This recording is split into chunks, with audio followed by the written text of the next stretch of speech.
बहुत समय पहले की बात है। हीरापुर नाम के एक गांव में मनीष अपने पत्नी लक्ष्मी के साथ एक छोटे से घर में रहा करता था। मनीष मजदूरी करके अपना और अपनी पत्नी का गुजर बसर करता था। ठंड शुरू ही होने वाली थी कि तभी लक्ष्मी ने अपने पति मनीष से कहा, अजी ठंड का मौसम आने ही वाला है और घर में राशन और लकड़ियाँ भी खत्म हो गई है। आप ठंड शुरू होने से पहले ही घर के लिए राशन और लकड़ियों का इंतजाम कर दीजिए ताकि आपको ठंड में कहीं जाना ना पड़े। अरे भाग्यवान, पर मेरे पास तो एक भी पैसा नहीं है। मैं एक काम करता हूँ, आज गांव के मुखिया के यहाँ पूरी दिन मजदूरी कर लेता हूँ। उससे जो पैसे मिलेंगे उससे घर के लिए राशन और लकड़ियाँ लेते आऊँगा।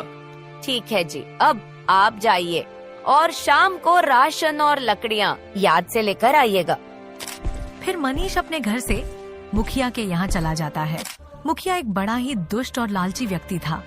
मुखिया जी, ठंड शुरू ही होने वाली है और मेरे घर में राशन और लकड़ियाँ दोनों खत्म हैं, इसलिए आप मुझे कोई काम दे दीजिए ताकि मैं अपने घर राशन और लकड़ियाँ ले जा सकूं।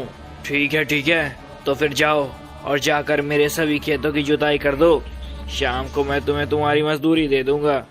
आपका बहुत बहुत धन्यवाद मुखिया जी, आपने मुझ गरीब की मदद कर मुझ पर बहुत बड़ा उपकार किया है। अरे ठीक है, अब जाओ यहाँ से और जाकर अपना काम करो। मनीष बेचारा दिन भर मुखिया के खेत में हल चलाकर पूरे दिन मजदूरी करता है।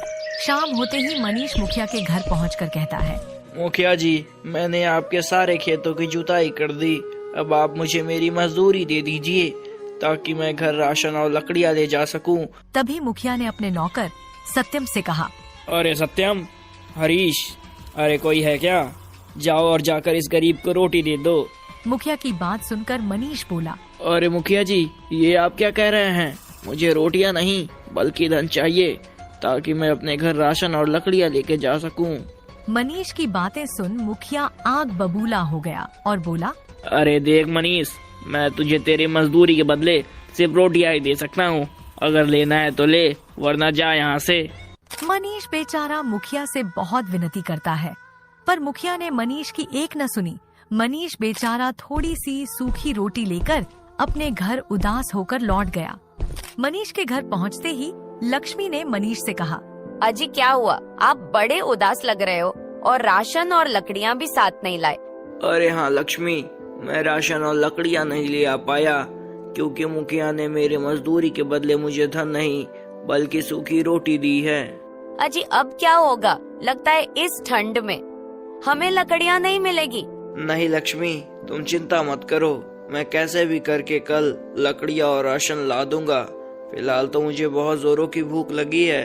फिर दोनों ने मुखिया की दी हुई सूखी रोटी खाई और सोने चले गए। सुबह तेज हवाएं चलने लगी और आसमान में काले बादल छा गए। तभी अचानक बारिश होने लगी। पूरा गांव ठंड की चपेट में आ गया। गांव के सभी लोग अपने अपने घरों में आग जलाकर बैठे हुए थे। यह सब देख मनीष बड़ा परेशान हो गया। तभी उसकी पत्नी लक्ष्मी आती है और कहती है, यह लो, हो गया सत्यानाश। अब लगता है हमें ठंड बिना लकड़ियों के ही गुजारना होगा।